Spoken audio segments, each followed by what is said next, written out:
अस्सलाम वालेकुम जनाब। यह साढ़े पिंड का स्कूल आ बच्चियां का माशाअल्लाह।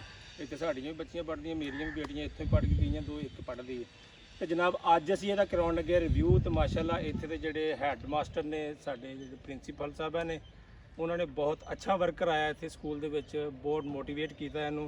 कलर वगैरह पिछे मजदूर भी काम कर रहे हैं। अज ने हफ्ता इतवार नूं दित्ती है छुट्टी। बच्चों तो छुट्टी होंगी है जुम्मा हफ्ता इतवार, तो 3 दिन मिस्त्रियों ने काम करना था, क्योंकि अगर बच्चे पढ़ रहे हैं तो उन्होंने काम तवज्जो कोई नहीं कि कोई वर्कर इतने बड़े कोई काम करने वाला इतने आए। जो बच्चों की छुट्टियां हो जांदियां ने, क्योंकि अजकल चल रहा है कि बच्चों की छुट्टियां जुम्मा हफ्ता इतवार होंदियां ने, 3 दिन करना होंदा ते काम जिहड़े बंदे काम करने वाले ने उन्होंने, तो बाकी दिन जो पीर तो लैके तो जुमेरात तक बच्चियां ने पढ़ना होंदा, तो फिर उस दिन कोई मजदूर नहीं वड़दा इत्थे, कोई मिस्त्री नहीं वड़दा, कोई इजाजत नहीं। ये बहुत अच्छी गल है, असीं एप्रीशिएट करांगे इन्हों। तो तुहानूं विजिट कराने स्कूल का माशाअल्लाह, पौधे शौधे भी अच्छे लगे ने, पानी शानी की देखभाल माली जिहड़े भी ने काम अच्छा कर रहे हैं, क्योंकि ये काम होंदा ज़्यादातर हैडमास्टर के उपर। हैडमास्टर की है, हैडमास्टर किद्दां काम करा रहा, सही करा रहा नहीं करा रहा, कैमरे बकायदा लगे ने। पहले स्कूल की हालत कुछ इदां दी नसी हैगी, लेकिन इस टाइम बहुत ज़्यादा बेहतर है। असीं एप्रीशिएट करांगे हैडमास्टर साहबां नूं ते स्कूल बच्चियां दा। तुहानूं विजिट भी कराउने नाल नाल साडे तुरे हो। आ देखो माशाअल्लाह अज मेरे कल का पानी लगा या रात का पानी लगा। अब कोयल सुन के कितनी प्यारी लगती है, कोयल की आवाज़ कितनी अच्छी लग रही है, मेरी जुत्ती लग गई है।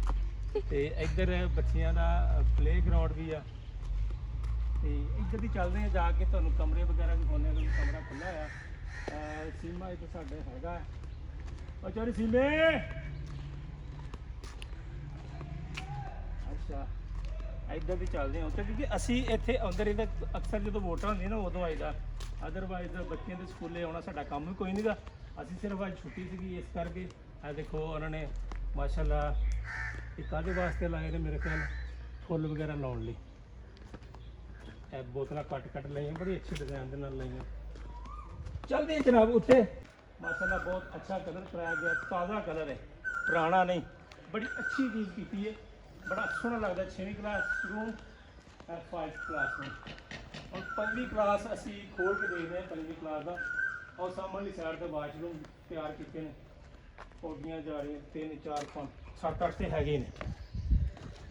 इनू ताला लगा, ताला हम सीमे को चाबियाँ उन्होंने पूछते हैं, अगर वो ताला खोलता तो ठीक है, नहीं खोलता तो नहीं खोलने। अच्छा मेरे ख्याल हाले सफाई होने वाली है, क्योंकि सफाई करने वाले तो हाथ नहीं करनी छुट्टी है।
ਜੀ